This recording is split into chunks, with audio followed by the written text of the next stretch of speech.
we together here are actually the opposite of what's happening in the world, according to the Surgeon General, Dr. Mhm, Vivek Murthy. mhm. He says that there's an epidemic of loneliness and isolation. I had seen that also in my practice. Like one of the studies, I don't know if it was from the Surgeon General or something else I read, talked about the people who spent like an hour compared to the people who spent multiple hours. Mm. And over that time, those people were actually more lonely because the social media connections were, for the most part, more superficial. Welcome to The Road to Soul Joy Wellness, where a coach and a therapist explore the journey to living your best life on purpose. Here are Joy Williams and Nadine Husner, your host. Good morning, Nadine. Good morning, Joy. New day, new start. Yes, it is a great day. We together here are actually the opposite of what's happening in the world, according to the Surgeon General, Dr. Mhm, Vivek Murthy. mhm. He says that there's an epidemic of loneliness and isolation. Sounds Which tragic. which people became more aware of as a result of the pandemic. And I had seen that also in my practice about people just really realizing that they're more alone. And as I think about it, it's really not younger people, like people in their 20s, 40s and over are identifying a more of a sense of loneliness because our relationships were never made virtually. They were made in person. Um, and it's an interesting thing for people who are more mature about making these new connections and what does that look like. Mhm. So I don't know. I don't know that if you would account person to person, if people would be less person to person contact in their lives, but maybe it's just how those relationships are being formed. Yeah, and also I think deep relationships, but even younger people, I think part of the problem is the younger people who spend a lot of time on social media are the lonelier ones. The ones who spend less time. Like one of the studies, I don't know if it was from the Surgeon General or something else I read, talked about the people who spent like an hour compared to the people who spent multiple hours. Mm. And over that time, those people were actually more lonely because the social media connections were, for the most part, more superficial, were disconnected. But for people in their 40s and above, yeah, I think the putting themselves in the space of social media and other Zoom connections and all those things that we did during the pandemic made some of them realize how lonely they are. I think that makes perfect sense. I know the pandemic forced a lot of opportunity for people to be still and think. Joy, I have this wonderful saying. This is my quote for the day. Scale up your love. Why only love one person when you can fall in love with the whole universe? By Sadhguru. And Nadine, I think yours goes with mine. It's Ecclesiastes 4, 9, and 10. New Living Translation. It is two people are better off than one, for they can help each other succeed. If one person falls, the other can reach out and help. But someone who falls alone is in real trouble. I like that. That's where it starts with two, and then we fall in love with the universe. Yes, and we definitely need each other. Absolutely. And analyze the lives, right? When you are trying to make connections with people and you realize that when you look in your Rolodex, the names are are not the names don't have any significant connection. Um, and also what you realize too is that we're in a time where more people are moving away, right? People grow up, they move away from where they are. You don't really find people are staying so anchored into the communities, or not so, but so I feel like part of the loneliness is because people are now worldwide. We have become we have always been worldwide commerce, but I feel like it's to another degree. So if when the pandemic broke out, and if you were in, like for me, I grew up in New York. If I was in New York or Long Island, it may not, I would have had more contact because my circle, my bubble would have been more extensive. My bubble here in Florida during the pandemic was limited to the people on my street, right? And I would say it was probably about 5 or 6 people or families that we kind of created a bubble. So I'm wondering, because I haven't done any scientific study or research on it, but and I'm speaking very high level intuitively about this. I'm wondering if that loneliness is part of the worldwide commerce that we are all engaging in, where people now are more people are moving outside of where they grew up. And I know, and yes, there are a lot more jobs and opportunities where you can be virtual. Like we do this virtually, like you are not sitting next to me. But I'm just wondering if that plays a part in it. Of it. Yeah, I think it probably does. I think the one part you were talking about, because when we talk about isolation and then loneliness, so isolation is the objective measure of not having connections. So they're not people like in their Rolodex. They're not organizations you belong to. And then the loneliness is your feeling of it. So you could feel lonely in a room because Mhm. you're socially disconnected from those people. So I think some of that comes together, like that people are really not in those spaces. I also feel that the busyness of life and people focusing on their work, because even if you're working remotely, right, you're so busy, you focus on your work and thinking that all those people will be there and that you haven't developed or nurtured a relationship. So I think Mhm. as an adult, we have to focus more on that. I think when we were in school, you would see people all the time, right? And especially for us, we didn't have social media. So you would see people, you would talk to people, and then even I guess in the beginning of cell phones and then to iPhones and all those things, you would talk to people. So now, even when you have like caller ID and all those things, you can look at a call and decide you're not taking it. You know who it is, and even if you know who it is, you're like, I'm not going to take that call because I'm doing something else that's important. And I think Mhm. we undervalue as a society our social connections. I think some of us value our sisterhood connections, our family connections, because some of us are more joiners than others. Like Mhm. you and I are members of Alpha Kappa Alpha sorority, so and our membership in that sets us up for more social connections than other people Mhm. might have. And then when I look at that, that is for and the things I read, nothing really separated it from black and white and all of that. But Mhm. for us, we know that the Black fraternities and sororities are a social connection after undergrad, Mhm. whereas that's not the same experience for the white population. Mhm. And I don't know about other ethnicities and their fraternities and sororities. I do know there are white members of our organization and Latina and Asian as well. So yeah, so I think for some people it's not a taught thing, and to keep it going is something that they haven't been doing.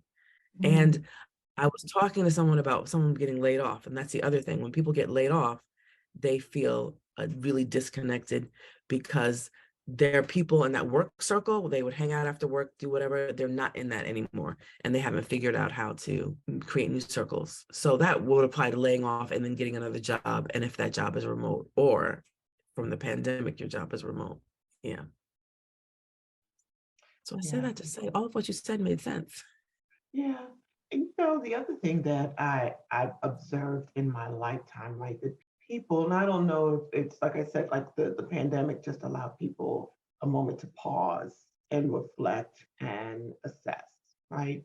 But people don't really know how to cultivate relationships ever.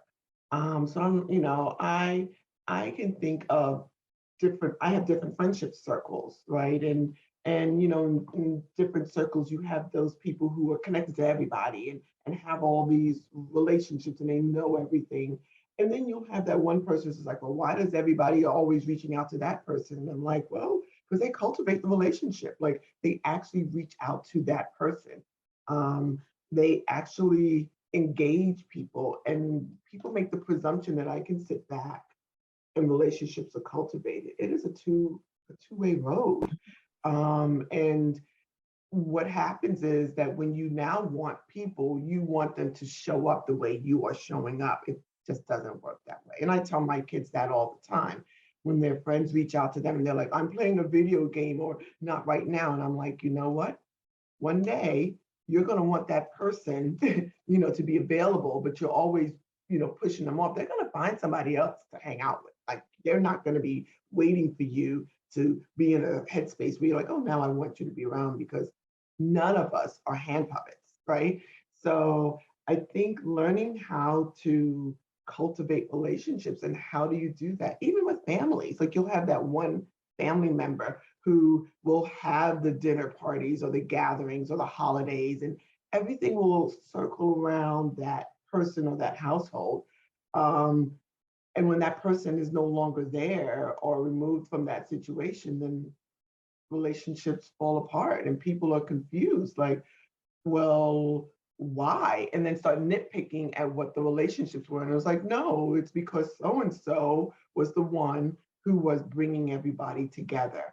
And how do we all take ownership and say, I'm going to take responsibility? Okay, well, this holiday you did it, or even just come over and for dinner. I know my household, I grew up, it was like that. My mother was the person who loved having family over. They were always.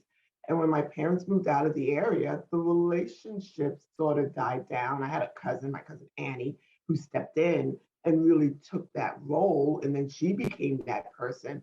But it's always one person who does it. And Yeah. I know. it I wasn't me, remember by the way. It wasn't me. when my grandmother passed, like on my father's side of the family, my paternal grandmother, when she passed, like that whole side of the family stopped getting together. Like I remember, I think we went to the one family reunion on that side. So, and a larger family reunion, outside of the nucleus. And on my mother's side of the family, they have a committee that plans a family reunion and it rotates between people. So those larger gatherings. So I'm sure there's smaller gatherings at the major Mhm. holidays, but every 2 years we have a family reunion, sort of interrupted by a pandemic, but in different people. So it's definitely a deliberate function. So, and I think you're very right. And then very right in letting your children know, because oftentimes people who are planners, like someday they might just say, I'm tired of planning and I'm tired of planning for this group. I'm like, Yeah. I'm tired of planning. I'm tired of it. I'm tired of calling you up. And I know there are Mhm. people, and even in other professional relationships, so you're trying to maintain a professional relationship. There's this person I call all the time. She's like, oh, keep calling me. I'm busy. I'm like, yeah, I understand you're busy. Mhm. I'm not going to keep And calling. then, someone else, I'll say, oh yeah, we're supposed to get together. And I have reached out and she's like, oh yeah, let me know, call me again. Because people feel like that they should be catered to some level. Yeah. Mhm. So, it might not happen. So I think one of the things that I had said that I was doing that I'm really actually working on was reaching out to people in my network and connecting to them.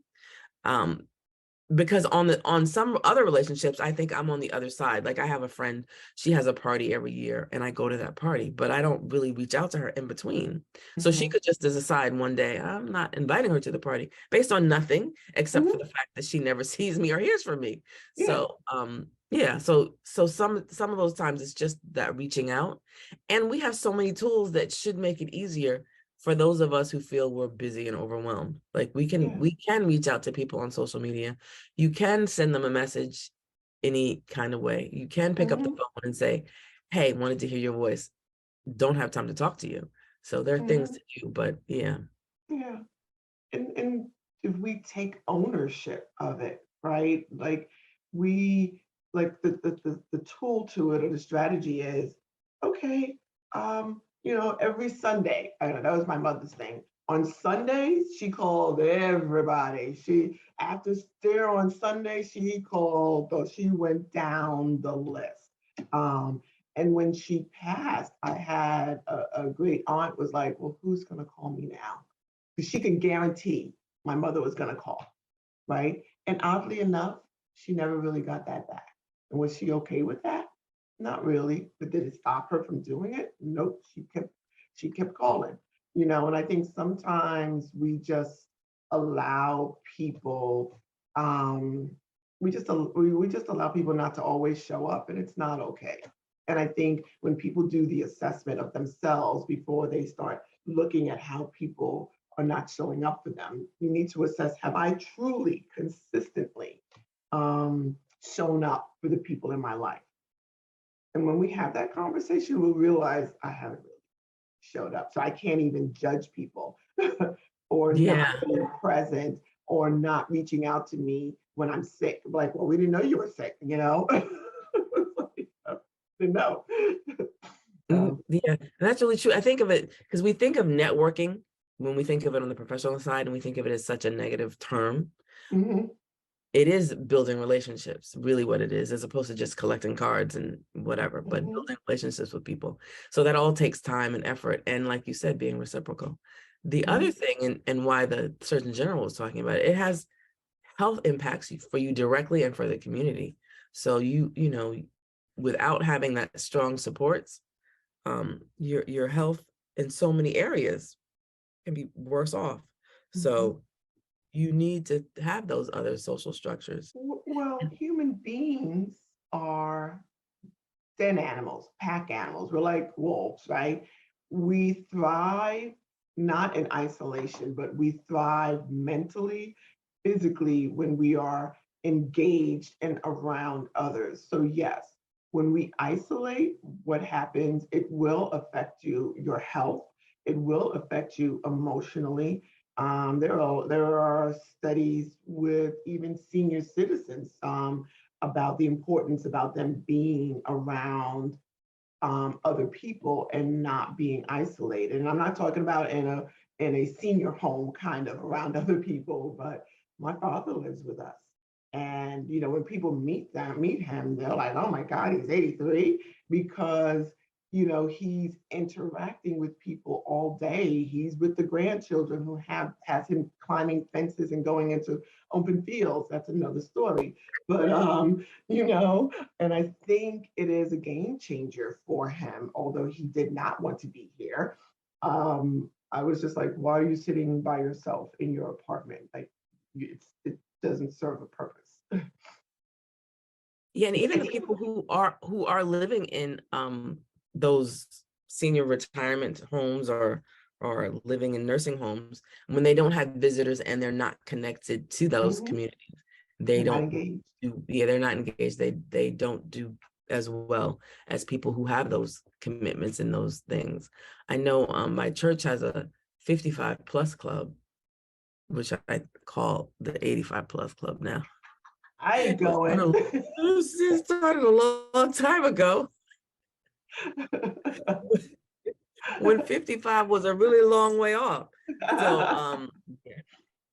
But they cultivate a lot of activity. Every other week they go on trips, they do other things. So during the pandemic, it was difficult for them to get together, and their leader passed because of COVID. So, they had to regroup and then find another space to be in and all that, and a space so that they could be, and not as many of them at the same time, because it was just too crowded dealing with COVID, and this is a sensitive population, right?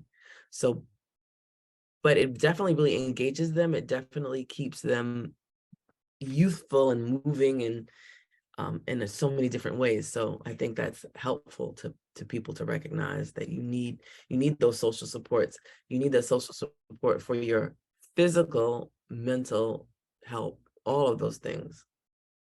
And I know some, and when I have clients who struggle with social anxiety, that's a thing. I know people are like, what does that mean? Oh, that person's shy. No, it's much more than just being shy, but when people struggle with social anxiety, you know, in their minds, they come up with all of these bad scenarios that are going to happen when they engage or they go out socially or just to be around other people.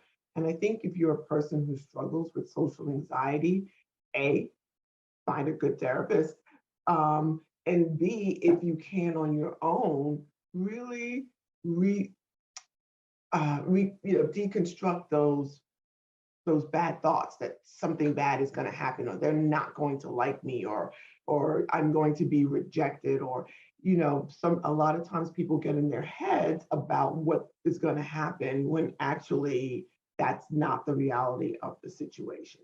So people are Yeah. now more and more becoming more aware that there is this clinical diagnosis called social anxiety, right? And it's like I said, it's not being shy, it is a thing, it paralyzes people. So if you're a person who struggles with that, I would say find a therapist. Like you can, you know, when people, and a lot of people may not be comfortable with being in therapy, but I'm like, just learning how to interact, being in a comfortable situation, how to get out of your head and be able to engage and socialize with people can help you to form relationships, because you'll be surprised in a room of 10 people, there's probably 6 that have social anxiety. So you could form a little club.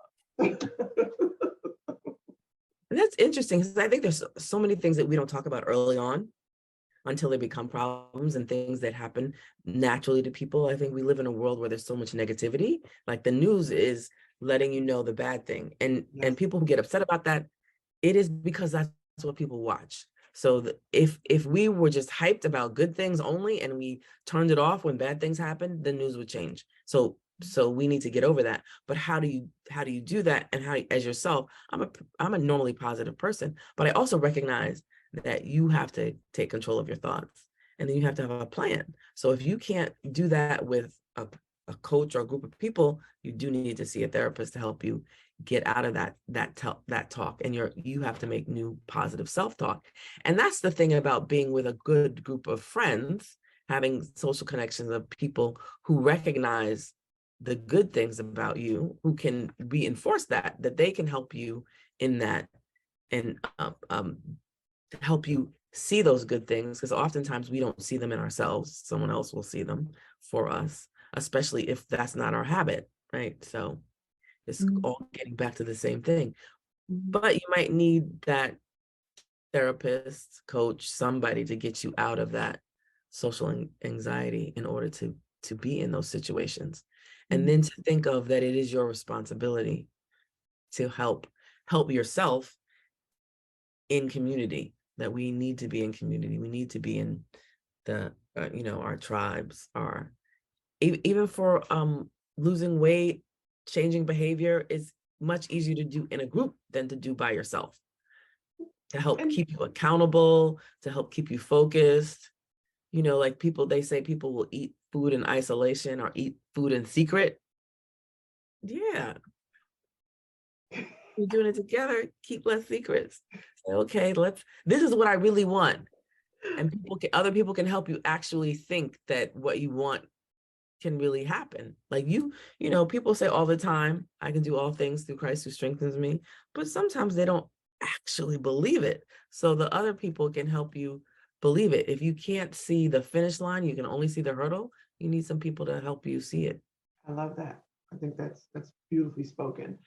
Um, so the hurdle is anchoring yourself in a negative thought. You know, I can't make friends, or I can't connect with people.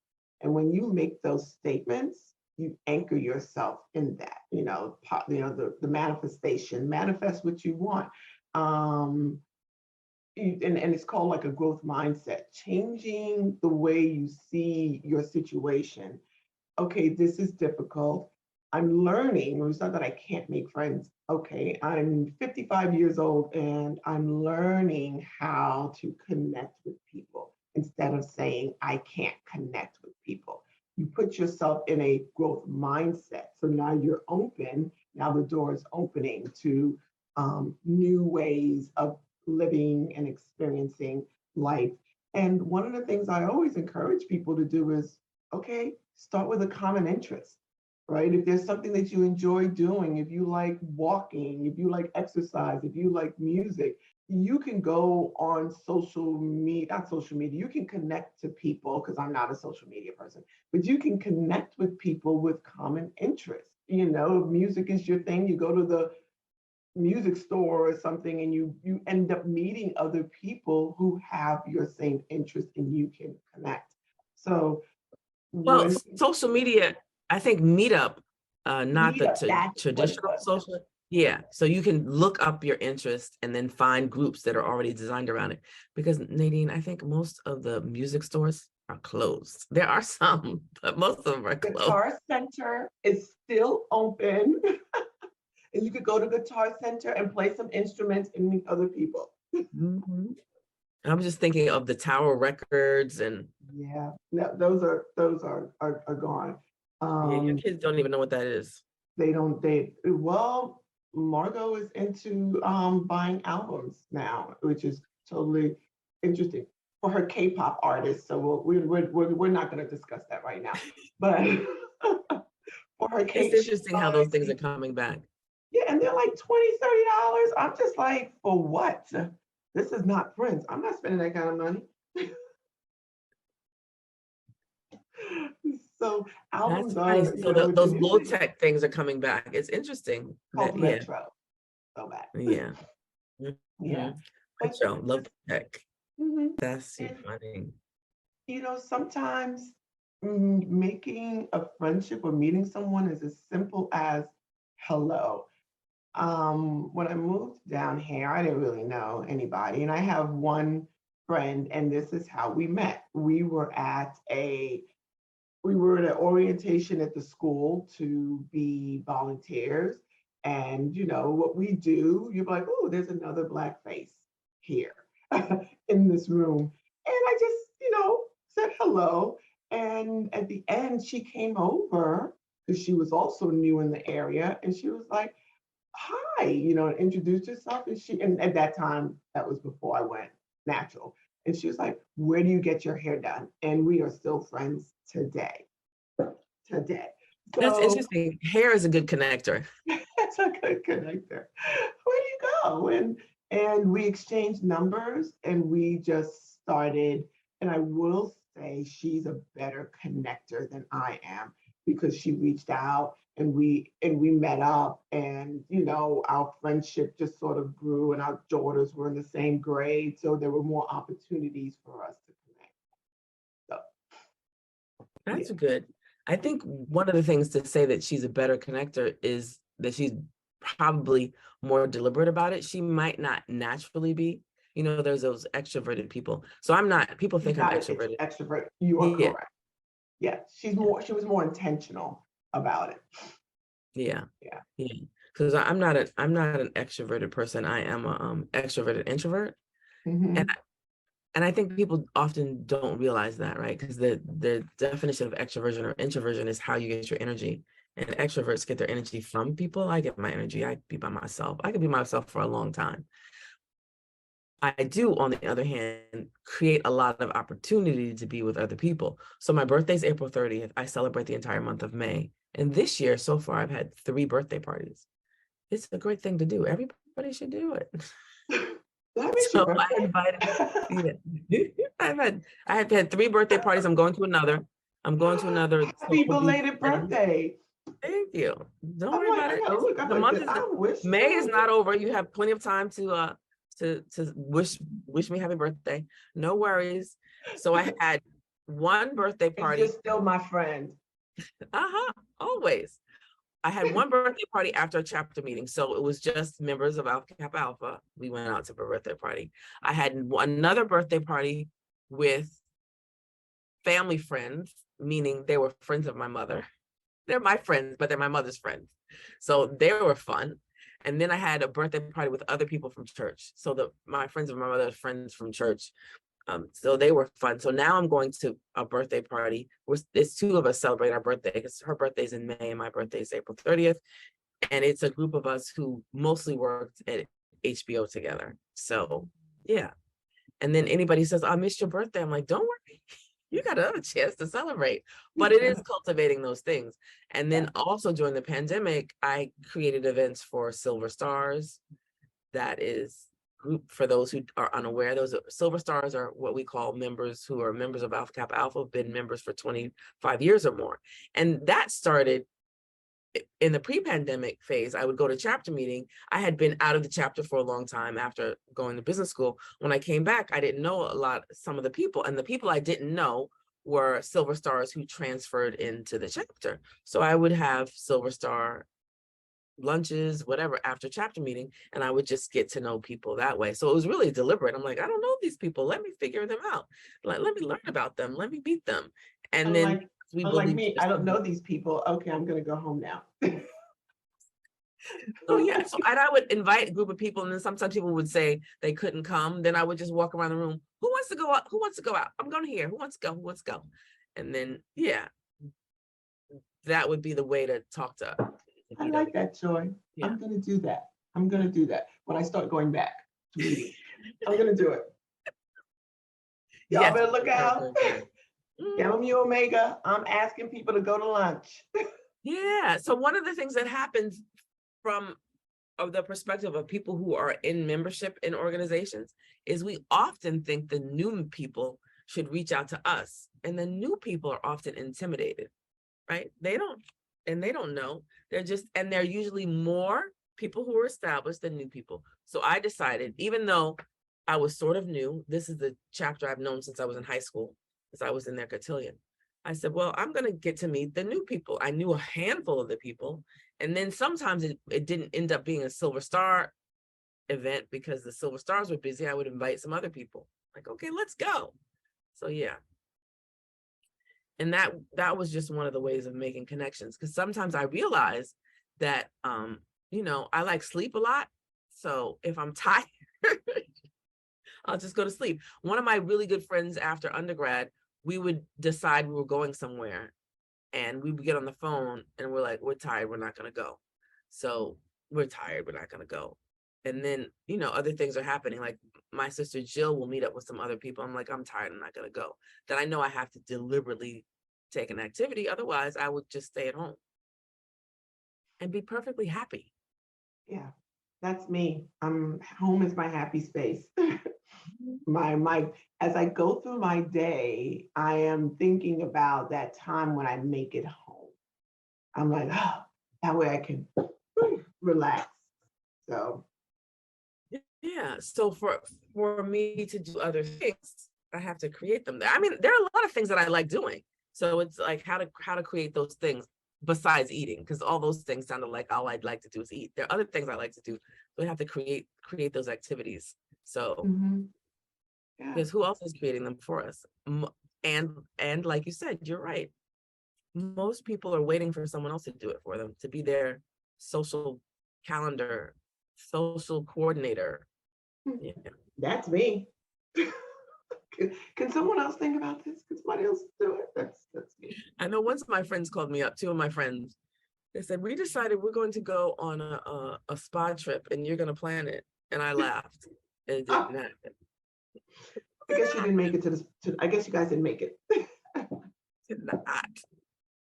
And they're wonderful people. I just feel like. I think in groups, it's important for everyone to be comfortable with their roles. And we all have roles in our different circles. And if you're the planner or the coordinator, that's a very important role. It's not that nobody else wants to do it. It's a natural gift for you. It comes naturally for your brain to be focusing on these things. And if you're the person who is the mender of relationships, that's great, because every group needs that. You need the outspoken person, although the person who's outspoken in those circles may feel like they're always getting shot down. But how do the truths come to surface? So I think all of our roles in those, like people being comfortable, and when you have those connections of being comfortable with your roles. And also the other thing I was thinking, when people I know who tend to isolate, tend to be in a very not judgmental, tend to feel um, dissatisfied with how other people show up, that they judge other people, how they show up. And I think in order to foster and create relationships, we got to give those in our lives grace. And I'm not talking about where you're abused, right? But if someone doesn't call you, doesn't call you, like how people do the tit for tat, well, I called you, now I'm gonna sit and wait for you to call me. You can't charge off to someone their actions, right? You have to know that person's heart and like, they're not ignoring me or they're not calling me because they don't care, right? They're just all over the place or whatever, because you know when someone cares about you, when you call them every time they greet you warmly, right? And even though they may not be the one to initiate the call, you know that once you talk with them and you connect with them, they're excited to hear from you, to be around you and see you. Now you have those other people who you call all the time and they always, oh, I'm busy. Those are the people you kind of weed out, right? So how do you know? How do you know if somebody really wants to be engaged with you? How they receive you when they're around you? How do they receive your calls? Those are the things you want to know. So if you can determine when I call them, though, they're always warm and excited to see me, and it feels like we were just talking yesterday, although I haven't spoken to them in 10 years, then you know that person truly loves and cares about you. But the person who is always sending your calls to voicemail and don't call you back, leave them alone. Those are the nonverbals. Yeah, and I think also we have to make sure that we are doing a good job being good friends, because I know it's easy for me to be talking on the phone and being on the internet doing something else. So I know I have to stop doing things and focus on what someone is saying. And then, or if I'm doing something and say like, oh, this text came in, I really need to reply to this, or this happened. So we really have to give the relationship the attention that it deserves, and that have the people feel like that they are the priority. Because I know when people feel like you're not paying attention to them, it's like, oh, that's not important. I was talking to my sister yesterday and she was doing something. So it wasn't her issue. But then I asked her a question. She said, I did not hear a word that you said. So I think that's the thing to recognize, like people that you have to really be there for the person and for each other, so that we can not have the social isolation or the loneliness, because I think there are lots of things that as a society that we should do, but what we need to do right now is to take steps for our own individual selves. And the social isolation, the objective measure is, are there friends that you call? Are there friends that call you?